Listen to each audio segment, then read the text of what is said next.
What is the most disturbing thing you mother-in-law did that changed your entire life? I have been married to my husband for nearly 2 years now, and our life would be perfect if not for my mother-in-law. She is the type of person who believes in strong gender roles for women. I first met her when me and my husband were still dating and she left me in shock by asking, "Why are you wasting so much money on college since you're going to quit anyway after marriage?" I asked her what she meant, and she explained that I needed to stay home and take care of all the chores. I told her I was studying to be a lawyer and had no plans of stopping after marriage. Apparently that was unheard of in her life because she got really defensive. She began asking how her precious baby was supposed to feed and clothe himself if I wasn't doing his laundry and cooking his meals. I tried explaining that we will split the chores just as we are doing right now, but she didn't listen. She called me cruel and told her son not to marry me, which thankfully he didn't listen to. I thought she would mature and come around after marriage, but in fact she got even worse. At a family gathering during Thanksgiving, she made a passive-aggressive comment claiming that I wasn't a real woman because it was making my husband uncomfortable at home. It made the atmosphere really awkward, but I was glad to see my husband defend me in front of everyone by claiming he was the one supposed to make me comfortable, and not the other way around. Anyway, I tried my best to ignore her and just focus on law school, but recently she has taken on a whole new complaint. Last month,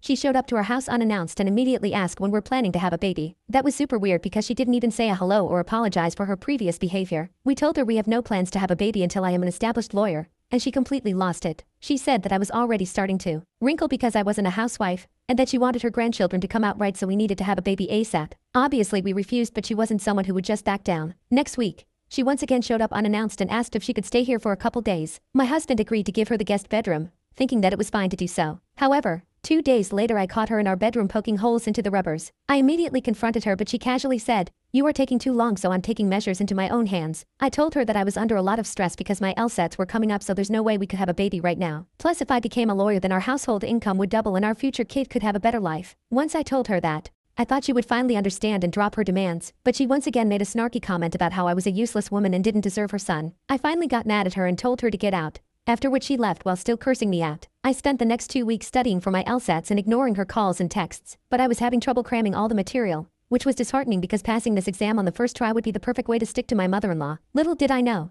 she was already planning something sinister behind the scenes. Update: when exam day came, I was shocked to see mother-in-law standing outside the door with a smile and a cup of coffee in her hand. She admitted that she realized how my career would ensure her grandkids would be financially stable, and had come to wish me good luck. I was caught so off guard that all I could say was thank you as she handed me the coffee and left. Anyway, I was really happy that she finally came around and drank the coffee before sitting down for my exam. It might have been my imagination, but the coffee tasted a bit funny, and as soon as I drank it, all my anxiety and distractions just vanished. In that moment, it was just me, the exam and the answers in my brain. Even though usually I would have trouble focusing, that day I was able to focus on one question at a time. As soon as the exam was over, I knew I would pass with flying colors and rushed home to celebrate with my husband. To my surprise, mother-in-law had come back and was waiting for me to tell her how the exam went with a cheeky smile on her face, but I was too happy to notice it, and thanked her for the coffee while explaining how focused I was. As soon as I told her how my exam went, she became confused and mumbled, "What? How is it even possible for you to pass? That doesn't make sense." I became confused as well and asked her what she meant by that, because it sounded incredibly offensive. I think she was about to say something about the coffee when my husband walked in. I excitedly told him about my exam, and even though I wasn't sure if mother-in-law's coffee helped me, I said that it did. My mother-in-law interrupted us and asked if we had come around to having a baby, to which I gave the same answer: "We will think of it once I was an established lawyer." The next thing I knew,